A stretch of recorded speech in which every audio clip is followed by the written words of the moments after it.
In 2013, Yahoo was targeted in a massive data breach affecting over 3 billion accounts. Sensitive data like email addresses and passwords were exposed. The breach began in 2013, but wasn't detected until 2014. Hackers gained access using spear phishing techniques, likely from Russian state-sponsored groups. Weak detection allowed hackers to steal user data over a prolonged period, highlighting significant security problems. The breach involved theft of email addresses, names, phone numbers, birth dates, encrypted passwords, security questions and answers.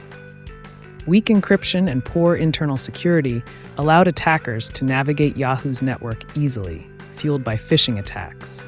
Financially, Yahoo faced lawsuits and a reduced sale price when acquired by Verizon in 2017. Reputational damage caused many users to leave.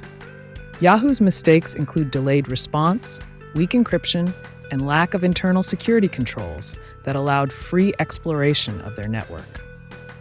Post-breach led to significant changes in cybersecurity, regulatory changes, increased awareness, and a rise in cybercrime due to data being sold.